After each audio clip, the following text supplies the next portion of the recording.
Hallo meine lieben Freunde von altem Lego. In der 7. Folge unserer Serie über die legendäre Graue Eisenbahn von 1980 kommen wir heute zu den zwei vierachsigen Waggon-Einzelpackungen, den Schienendrehkran 7814 und den Postwaggon 7820.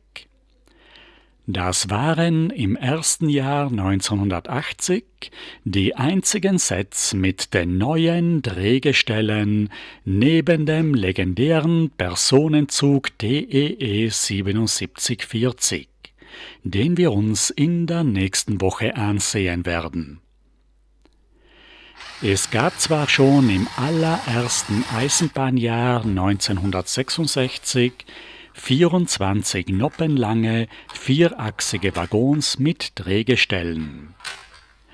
Aber die seit dem zweiten Jahr 1967 üblichen Lokomotiven mit Schlepptender hatten eine so geringe Zugkraft, dass die Drehgestellwaggons sofort wieder aufgelassen werden mussten.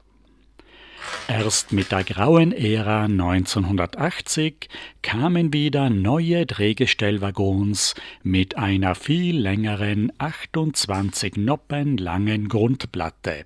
Nicht zu verwechseln mit der neuen, kürzeren Grundplatte von 1994, die nur 24 Noppen lang ist, genauso lang wie die alten Waggons von 1966.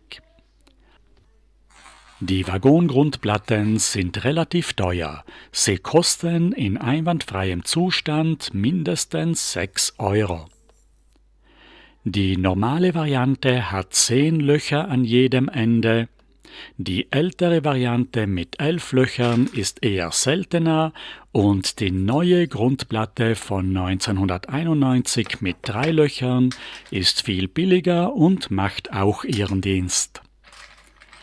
An der Unterseite der Waggongrundplatte kann man in die Löcher mit einer Art Technikpin das Drehgestell einstecken. Dafür gibt es 4x6 Noppen große Spezialfliesen, die ungefähr 2,50 € das Stück kosten. In der grauen Ära haben die Drehgestellplatten 7 mm lange Stifte. Ihr dürft sie nicht mit den neuen Drehgestellplatten von 1991 verwechseln, die nur 5 mm kurze Stifte haben. Die Eisenbahnräder der grauen Ära sind mit einem getrennten Kunststoffstecker fest mit den Achssteinen verbunden. Genauso wie beim Güterzug 7730 haben wir auch bei den vierachsigen Waggons schöne schwarze Eisenbahnräder. Ein schwarzer Radsatz kostet 1,50 €. Ein Standarddrehgestell hat in der Mitte 2 schwarze 2x6 Platten und eine 2x4 Platte. Darauf kommt der Pufferbalken mit Kupplungshalter und der Magnetkupplung. Ein Kupplungssatz kostet auch wieder mindestens 2,50 €. Hinter die Räder kommen an den Seiten 2 1x6 Steine und oben die Drehgestellplatte. Jetzt bauen wir uns noch schnell das zweite Drehgestell und stecken dann die beiden Drehgestelle mit den Stiften in das dritte Loch an der Unterseite der Waggongrundplatte. Die Grundplatte ist nur eine Platte dick, der Rand steht an den Seiten aber noch eine zweite Plattenhöhe vor und stoppt die Drehung der Fahrgestelle zur Seite hin, damit sie sich nicht ganz um die eigene Achse drehen können. Nach 14 Jahren ist das natürlich eine viel modernere Lösung als die ersten Drehgestelle von 1966. Mit dem ersten Fahrgestell bauen wir uns den Schienendrehkran 7814 auf. Er besteht aus 105 Teilen und es sind 2 Minifiguren dabei. Das Einzelwaggonset ist in einem einfachen Karton verpackt. Auf der Vorderseite fehlt der Hinweis auf 12 Volt oder 4,5 Volt Betrieb und es gibt auch kein Foto vom Alternativmodell. Auf der Seite steht der Altershinweis ab 6 Jahren. Auf der Rückseite sehen wir einige Bilder von den Spielfunktionen und unten links das Alternativmodell. Die Bauanleitung ist ein einfaches Faltblatt mit 14 Bauschritten für das Hauptmodell und 16 Bauschritten für das B-Modell. Es ist ein Flachwagen und ein Turmdrehkran. Das Fahrgestell vom Kranwagen erkennen wir an den schwarzen 2x4 Steinen, die in die Zwischenräume zwischen die Achssteine eingebaut sind. Auf einer 4x10 Platte stellen wir einen Unterbau zusammen aus abwechselnd umgekehrten 2x4 Schrägsteinen und einfachen 2x2 Grundsteinen. An die Innenseite kommt eine Reihe schmale schwarze Platten, mit denen der Unterbau an der Unterseite der Waggongrundplatte angebaut wird. Die äußeren Noppenreihen bleiben frei, damit die Außenkanten der Steine bündig mit dem Rand der Grundplatte abschließen. Der Unterbau versteift gleichzeitig die lange Grundplatte, damit sie sich nicht so leicht durchbiegt. Als Aufbau bauen wir zuerst den Transporthalter für den Kranarm, der in der Beschreibung häufig auch als Container beschrieben wird. Er hat an den Seiten 4 gelbe Scharniersteine mit kleinen schwarzen Fensterläden als Luken für den Werkzeugkasten oder als Wartungsluken. Im Container kann man den Kranhaken ablegen und zwischen den seitlichen 1x6 Steinen wird der Kranarm während dem Transport festgehalten. Auf die rechte Seite der Ladefläche kommt ein großer schwarzer 4x4 Drehteller für den Kranwagen, den wir auf einer 4x8 Platte aufbauen. Hinten befindet sich auf 2 umgekehrten Schrägsteinen der Kranführersitz. In die Mitte kommen 2 gelbe Seilwinden. Diese haben noch die originale Schnur, aber sonst verwende ich auch gerne eine 30 cm lange, 0,5 mm dicke Perlschnur. Wir bauen die Seilwinden in der Mitte gegenständig ein, damit man auf beiden Seiten kurbeln kann. Der Kranausleger besteht aus 2 16 Noppen langen Gittermasten, wie sie für die 12 Volt Streckenbeleuchtung und die Eisenbahnsignale verwendet werden. Diese Teile gehen mit 2,5 € das Stück auch ziemlich ins Geld. Die beiden Gittermasten werden von 3 Technikachsen mit Buchsen zusammengehalten. Ins 6. Loch kommt eine 4 Noppen lange Achse, wo der Seilzug der hinteren Winde zum Heben und Senken des Kranarms befestigt wird. In das letzte Loch kommt eine 2 Noppen kurze Achse mit einer Buchse als Umlenkrolle. Und in das erste Loch des Kranarms kommt wieder eine 4 Noppen lange Achse, die als Gelenk in 2 1x2 Technik-Lochsteine gesteckt wird. Das Oberteil des Kranwagens schließen wir mit 2 1x8 Platten und 4 1x2 Dachsteinen ab. Darauf kommt die Lochplatte mit dem Seilzug, der mit der linken Kurbel an der hinteren Winde den Kranarm anhebt. Das Seil der vorderen Winde mit der rechten Kurbel führen wir um die Umlenkrolle am Ende des Auslegers und knüpfen einen roten Kranhaken an, der an beiden Seiten eine 1x2 Platte als zusätzliches Gewicht bekommt. Hinter dem Fahrersitz fehlt noch der schwarze Bügel und an den Seiten die 4 grauen Aufstiegsleitern. Als Figuren sind 2 gleiche blaue Standard-Bauarbeiter dabei. Einer arbeitet als Mechaniker mit einem Schraubenschlüssel in der Hand und der zweite ist der Kranführer und steigt in den Führerstand. Jetzt kommt die blaue Diesellokomotive 7760 und überstellt den Schienendrehkran 7814 zur ersten Baustelle.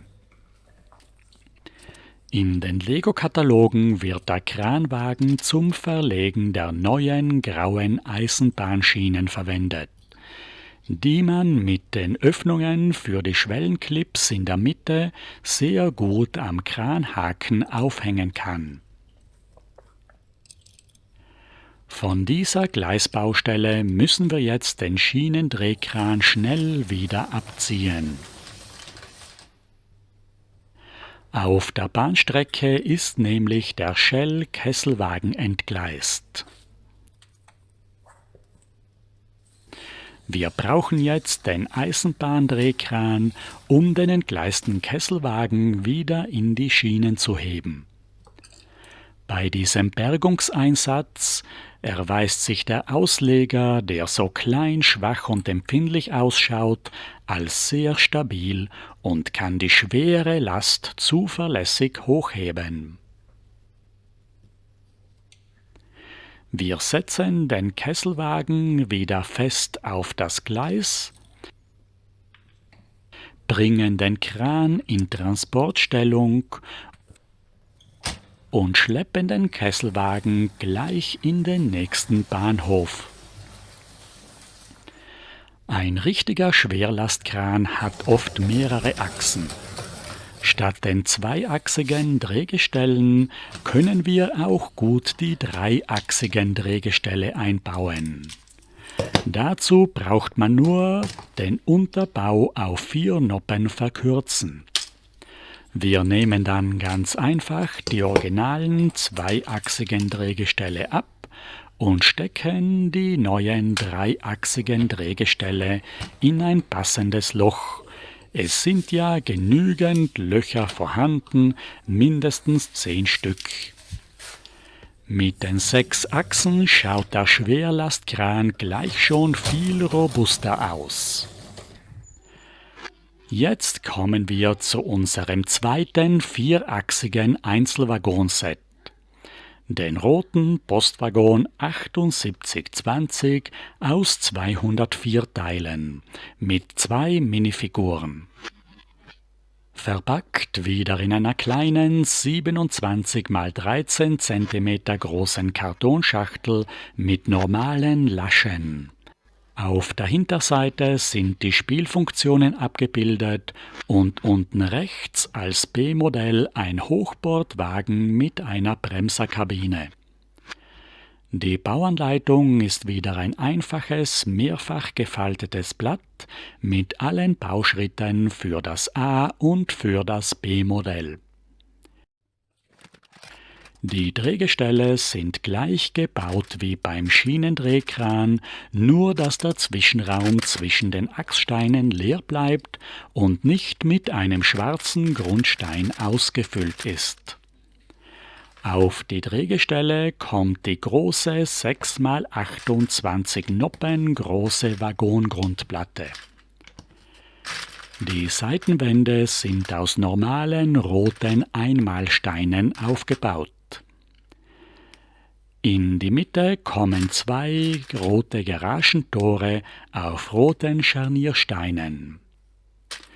Links kommt die Einrichtung für das Abteil, das sind 2 gegenüberliegende gelbe Autositze auf 2 schwarzen runden Platten und rechts im Postraum ein gelber Arbeitstisch mit einer weißen Fliese, hier wird wohl gerade die Post sortiert. Das getrennte Abteil kann entweder ein normales Reiseabteil für die Fahrgäste sein oder ein Dienstabteil für die Postbeamten oder für den Eisenbahnschaffner. In der Mitte haben wir zwischen den Garagetüren einen Frachtraum, wo wir die Paletten mit den Paketen aufladen können. Auf der Trennwand bauen wir die 5. Steinreihe nur noch 2 Platten hoch, darauf kommen als Abschluss 3 Fliesen für das abnehmbare Dach. In die Seitenwand des Abteiles stecken wir eine Eisenbahneinstiegstür und ein großes 4x4 Eisenbahnfenster.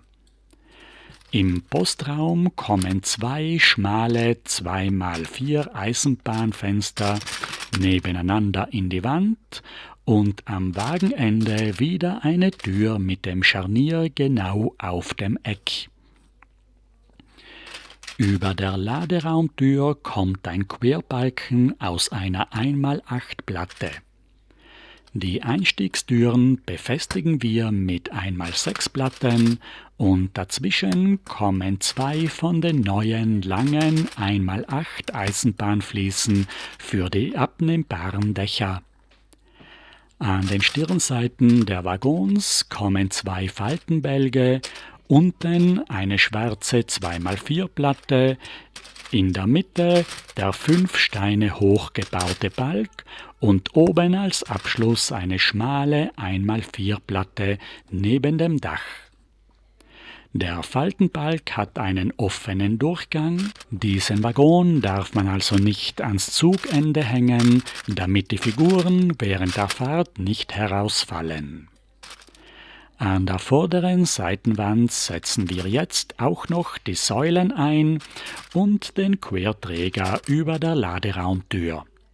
Jetzt können wir an der vorderen Seitenwand alle richtigen Türen und Fenster einbauen. Mit den 1x6 Platten befestigen wir die Scharniere der Türen und mit den 1x8 Fliesen schließen wir den oberen Rand der Wand ab. An den Stirnseiten werden die Türscharniere und die Faltenbälge mit einem Dachansatz aus 2 schmalen, hellgrauen 2x3 Dachsteinen verbunden, die oben wiederum von einer kleinen 1x2 Platte zusammengehalten werden. Hier schauen wir uns jetzt nochmal die Inneneinrichtung des Postwaggons an. Links das Dienstabteil, in der Mitte der Frachtraum für die Paletten und rechts der Postsortierraum mit dem Sortiertisch. Der Waggon wird mit 2 getrennten Dachteilen eingedeckt, auf 2 hellgrauen 4x12 Platten, jeweils 6 3x4 Dachsteine und 2 runde 2x2 Platten zur Verbindung. Beide Dachhälften werden von 3 Noppen am Rand festgehalten und können unabhängig voneinander abgenommen werden. Jetzt fehlen noch die Aufkleber außen auf dem Wagenkasten. Es gibt bei diesem Set 2 verschiedene Bögen, diesen Bogen mit 4 und diesen mit 12 Bahngesellschaften. Eigentlich brauchen wir für diese wenigen Aufkleber überhaupt keinen besonderen Bogen. Es genügen 2 weiße Deutsche Bahn-Logos und neben den Türen 4 Kurstafeln, die man von jedem anderen beliebigen Bogen verwenden kann. Es gibt keinen spezifischen Post- oder Betriebsnummernaufkleber. Auf die Unterseite vom Waggon kommt noch ein Unterbau aus einer schwarzen 4x12 Platte mit 8 umgekehrten Schrägsteinen und 4 2x2 Grundsteinen. Wieder innen mit einer Reihe schmaler Platten zur Befestigung an der Waggonunterseite. Dann können wir auch noch gleich die Drehgestelle in die Löcher einstecken und der rote vierachsige Postwagon ist schon fertig. Bei diesem Set sind 2 Figuren dabei. Der weiße Mann mit der schwarzen Hose und der blauen Schildmütze schaut wohl nicht ganz wie ein typischer Postbeamter oder wie ein Eisenbahnbediensteter aus. Wahrscheinlich ist er nur ein einfacher Fahrgast, der im Reiseabteil mitfährt. Wir stellen ihn in die Abteiltür hinein. Die zweite Figur ist der typische, häufige blaue Bauarbeiter mit dem weiß bedruckten Arbeitshemd und mit dem roten Bauhelm. Er hilft hier wohl mit, das Ladegut einzuladen. Das sind 2 gelbe Paletten mit jeweils 4 blauen Paketen bepackt. Die sind für unseren kleinen Arbeiter wohl zu schwer. Wir öffnen die Laderaumtüren und lassen uns die Paletten vom Gabelstapler aus dem 12 Volt Güterzugset 7730 einladen. Nach der Verladung schließen wir die Laderaumtüren und holen die Rangierlokomotive, um den Postwaggon auf das richtige Gleis bereitzustellen. Die Rangierlokomotive hat noch den Schienendrehkran angehängt und jetzt haben wir unsere beiden vierachsigen Einzelwaggons für heute fertig aufgebaut. Damit sind wir auch schon wieder am Ende des heutigen Videos angelangt. Wir lassen unsere 2 Güterzüge noch einige Kurven auf der Anlage drehen.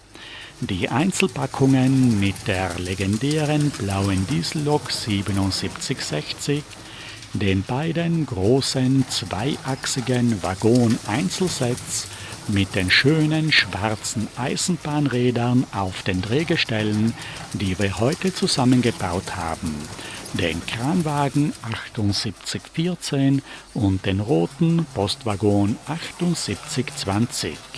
Und dazu auch noch den kleinen Shell Kesselwagen 7816 mit den auffallend roten Rädern, die zwischen die schwarzen Räder nicht mehr so gut hineinpassen.